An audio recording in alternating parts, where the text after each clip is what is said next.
Welcome to Heir Necessities, the podcast that turns confusing financial lingo into real talk for millennial and Gen Z inheritors. I'm your host, Katherine Fox. I'm a certified financial planner, a wealth manager, and an inheritor, just like you. In the next 15 minutes, we're going to be talking about the money matters that keep you up at night. We're covering everything in the complex world of inheritance. How to invest ethically, how to start money conversations with your parents, and even what to do when you're wealthier than everyone else you know. I want you to stop managing your money by asking Google what to do, and let's get started demystifying your inheritance. On today's episode, we're talking about why your parents won't talk to you about their money. To understand and frame this conversation, the first thing that we need to talk about is the messages that your parents are hearing from the people that they talk to. So this is your parents' estate planning attorney, their CPA, their financial advisor. And every single person that your parents are talking to is saying, you need to protect your money from your children. You need to put guardrails on this money. You want to make sure that your heirs can't go rogue. You want to make sure that you are protecting and guarding every dollar that you leave to your children. And the primary thread that's weaving throughout all of these conversations is that you need to continue to maintain as much control over your wealth, both now and in the future. This conversation is super damaging to families because instead of encouraging trust, encouraging conversations about the wealth transfer, encouraging conversations about family wealth and finances and passing that knowledge down across generations, what your parents is probably hearing is that everything can go wrong. You need to lock this money up and you need to protect it. And so this is a big factor in terms of why they aren't talking to you about their wealth, because every message that your parents are getting is a message of fear. You can't trust your children. If you give them too much money, they're going to be spoiled. If they know how much money you have, they're going to stop working. All of these things are predicated on the fact that when heirs learn that their families are wealthy, they're going to just throw up their hands and say, all right, well, I know mom and dad are going to give me money, so why do I need to even bother making my own wealth? And this is true for some families. I'm not going to say that there aren't some inheritors who don't work or who haven't had to work because of family wealth. But the vast, vast majority of people and all of the clients that I work with do not fall into this camp. We're talking about people that are gainfully employed, that are paving their own way in life, and they still would like some visibility in terms of what the heck is going on in their parents' wealth. And that doesn't mean necessarily that they want a hard and fast number, but it does mean that they want to understand their parents' end of life wishes, they want to understand their parents' estate plan, and they want to be able to plan for what might be coming to them. And this is not to be confused with treating your parents like a piggy bank or sort of counting down the days till they die because you're going to get this, million, $10 million, however much money you're inheriting. What we're talking about is being able to plan for your future. Just like your parents are going to die, and you want to plan for the fact that your parents are going to die by talking to them again about their estate plan, about their end of life wishes, about what they want to have happen after they die. And just like you want to be having those conversations with your parents, you also want to have conversations with them about how their wealth is going to transfer. You want to know, is money coming to you in a trust? Who's the trustee going to be? How are they dividing assets between you and your siblings? All of these things that can create huge issues down the road. And if you don't talk to your family now, then once your parents die, there's nothing you can do. Everything at that point has already been set in stone.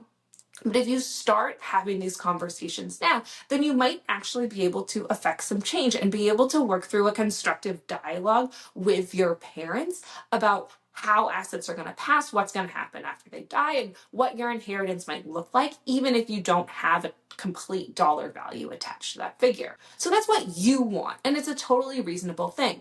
But let's go back to your parents and the messages that they're hearing. I've already talked about how they're focused on control and the messages that they're getting from all of their advisors, both now and in the future, is about maintaining control. That's why wealthy parents amass so much wealth, and a lot of them don't give wealth away to their kids, even if their kids are struggling to buy a house, to pay for college. Then you still have the parents' generation that's hoarding wealth. And another piece of this whole puzzle is that your parents might not have evaluated your ability to handle these conversations since you were a child. And if you're struggling to figure out how to bring these conversations up with your parents, if you've tried and they just haven't been responsive, they haven't been willing to engage with you, I want you to remember that the last time that your parents decided to talk to you or not talk to you about family wealth, you were probably an actual child. And that's when they sort of set their mindset about what they would and wouldn't talk to you about. And so if you want to make them see you as an adult and encourage them to see you as an adult who's willing to have these conversations, again, not because you're money grubbing, not because you're trying to pull money out of them, but because you are trying to plan ahead, honor their wishes, and honor their legacy after they're gone, then you need to come at your parents as an adult. And that means educating yourself, understanding what you're asking for, and understanding their objections to it. Let's walk through what this might actually look like in practice. You might have your parents saying, no, we don't want to talk to you about our estate plan. We're not comfortable with it. And if you think that they are saying that because either they're uncomfortable with it, they're uncomfortable with how you would react, they're uncomfortable with the amount of knowledge that you have, then what I want you to do is to educate yourself. Instead of saying generally, hey, I want to talk to you about your estate plan, learn about the core principles of an estate plan for an ultra high net worth family. There are going to be trusts involved, both revocable and irrevocable trusts. There's going to be a will. There may be some more advanced estate planning structures like irrevocable life insurance trusts, grantor trusts, generation skipping trusts. There could be quite a number of different trusts. There can be LLCs. There can be other business interests. So I want you to do some reading. A great place to start is with the 20 terms inheritors need to know. You can grab it from my website at sunnybranchwealth.com. And I want you to start reading up on the very basics of how the estate transfer process works.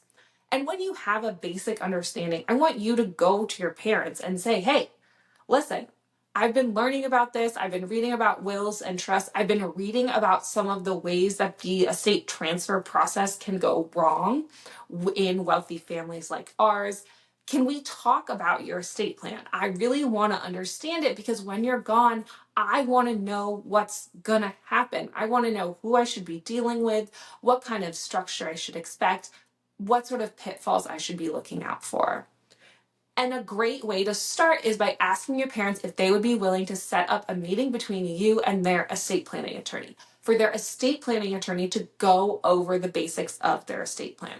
This is a great way to start these conversations without your parents actually having to do any work and without having any numbers attached to anything, because your parents' estate planning attorney is going to give you basically a flow chart that says, this is the estate up here, this is what happens when parent one dies, this is what happens when parent two dies, this is how assets all flow. And they don't have to have numbers or dollar values attached to any of it. So it's a great way to bring your education into this picture with your parents and ask them, based on the learning you've done, to continue growing your knowledge. And that's going to be a really essential step as you work to make your parents see you as an adult and to understand that you aren't entering these conversations as a child. You are entering these conversations as an adult who wants to be a part of family discussions. When you move beyond your parents' estate plan, it gets a little bit trickier because once you have the basics of their estate plan, you understand how assets are going to flow, who's going to inherit what assets and all of that. Now you're starting to get into conversations about money. And all families handle money conversations differently. You might be in a family that you know, as you're listening to this right now, that your parents are never going to tell you how much money they have. You can educate yourself. You can come at them as an adult. You can hire your own advisors. You can show you're mature. They are never going to give you a number, even a ballpark, because they are so invested in control, so afraid for whatever reason, you know you're never going to get there. And if that's where you're at, that's okay. It's the situation, it's it's the reality for a lot of inheritors that they're just not going to know what's coming. The best thing you can do is basically use context clues to try and figure out what kind of an amount it might be, and then to again understand your parents' estate planning structure, how everything is going to flow, and what you might be working through and working with as you move throughout the estate settlement and the inheritance process. If you think your parents are open to money conversations, then the first step that I want you to take is just to bring up the idea of having money conversations with your parents. Not in a conversation where you are asking them about their money, but bring up the idea of asking them about their money. So say, hey, mom, dad, whoever you're dealing with, I know that we haven't talked about money. I know we've talked about your estate plan. We haven't talked about any of the dollar values that are attached to that. I don't want to talk about these things because I want you to die or I want your money, but it would be helpful for me to understand what kind of dollar values we might be dealing with when you die. Because right now I have no idea. And if there's going to be a big surprise, either because it's much larger or much smaller than I thought, I'd rather know that now so that we have a chance to talk through it and kind of plan and prepare, rather than getting a surprise after you die and wondering why you didn't tell me about it. See where your parents go from there. They might just be willing to give you a ballpark. They might just be willing to say, we're worth about $25 million, and there you go. Or they might not be willing to talk about it at all. Or they might not be willing to talk about it. They might be willing to talk about it kind of bits and pieces on an account or an asset by asset basis, rather than all at once. As you're going through this, again, depending on your relationship with your parents, an important question that I want you to ask them is, why aren't you comfortable sharing this information with me? And I don't want you to ask this in an accusatory way, like, why aren't you willing to do this? I want you to show genuine curiosity here. I hear that you're really resistant to sharing this information with me, and I know that it can be really hard to talk about money. I know we haven't ever had these conversations before. I want to understand why you feel it's important that I don't have this information. Why is it important to you that I don't know this? And hear what they say. I don't know what their response is going to be. I can think of many different reasons just off the top of my head. But again, every family is different and every family is unique. And what you need to do is take the feedback that you get from your parents. Maybe it's, well, we're not comfortable talking about this. Maybe that's full stop. They wouldn't share it with anyone. It's not that it's you. They just literally can't say that number out loud.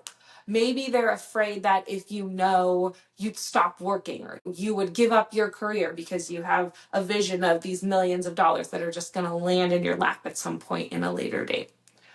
And whatever you hear from them, that's how you then need to approach these conversations in the future. So if they say, we're not comfortable talking about it with anyone, then ask them what steps they might be willing to take to get comfortable. Do they need it modeled? Do you literally need to share about your money with them to just show what it looks like and make it kind of equal? Do they want to understand that you're committed to your career, that you're happy with your work, that you don't plan on building a life based on the inheritance that you're going to get, but you're building based on your means, and then any inheritance would kind of be an additional, happy and sad benefit. The key point in all of these conversations is that when you are having these conversations with your parents are probably going to come into these conversations feeling adversarial, because all of their professional advisors, their attorneys, their CPAs, their financial advisors have prepared these to be an adversarial conversations, which, to be totally honest, is like well and truly fucked,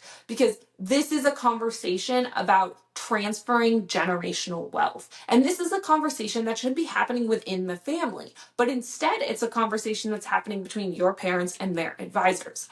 So your goal is to bring this conversation within the family by showing that you're mature, that you're an adult, that you're interested, and that you're willing to have these conversations in a way that feels comfortable for your parents. The key point in all of this being that if you get upset, if you get frustrated, if you start lashing out, it's going to push your parents further towards their advisors, because now what they had feared is coming true, that you're not mature enough to handle this, that it's going to cause family strife and all of that. It's a little bit counterintuitive, but you basically need to be the parent in this situation, and you need to parent your parents into an understanding of the safety in having these conversations with the family, the benefit of having these conversations with the family, and how it's going to help both them and you as you move forward. Thanks so much for hanging out with me today. I hope this conversation was helpful to you. If you have any questions about starting these money conversations with your family, you can find all my information in the show notes below.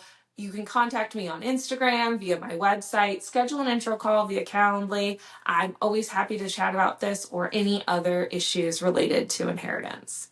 I'll catch you next time.